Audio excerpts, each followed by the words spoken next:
si un alien à 65 millions d'années-lumière regardait dans notre direction, il verrait des dinosaures. Décalage et loi de l'espace et du temps. Et pourtant, en cet anthropocène malsaine, notre espèce du genre Homo sapiens, ce qui est encore assez balbutiement, ne pèse guère plus que nos prédécesseurs à l'échelle de l'univers. Non, me direz-vous, nous sommes sapiens, ces roseaux conscients et pensants, ployant sous la pression du vent de la fatalité. Nous sommes conscients. Nous sommes ce peuple élu du monde des vivants. Vraiment. Connais-toi toi-même, alors tu connaîtras l'univers et les dieux, était-il écrit au fronton du temple de Delphes.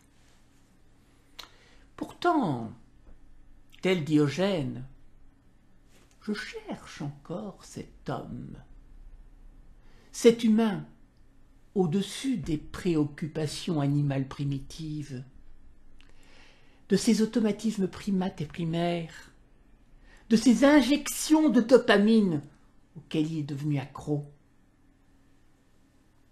Quand les dinosaures sont tombés, ils ne pouvaient pas comprendre ce qui leur arrivait. Nous, si nous disparaissons, combien seront encore capables de comprendre réellement pourquoi et comment? Car si les dinosaures avaient pris la voie de la grande taille, nous avons pris la voie de la grosse tête. Eh oui. J'ai la triste impression que les descendants de la philosophie des Lumières cheminent vers des temps obscurs, tout en ayant jeté la lanterne sur le bord du chemin. Mais nous n'en avons pas besoin. Nous sommes la lumière. Quelle prétention! Quelle dérision! Mesdames, messieurs, la lumière se conquiert dans l'univers et en nous-mêmes. C'est un travail pour chacun à accomplir au quotidien. Comme toute discipline, cela demande du temps et de la pratique. Cela demande d'être tantôt actif, tantôt passif. Mais notre système veut des consommateurs, des producteurs de biens et services, pas des emmerdeurs qui empêchent d'exploiter en rond les ressources naturelles au profit d'une espèce invasive. Ils doivent être assez instruits pour accomplir le travail demandé, assez soumis pour ne pas mettre l'ordre en question, mais surtout pas assez malins pour prendre une autre route que celle du profit.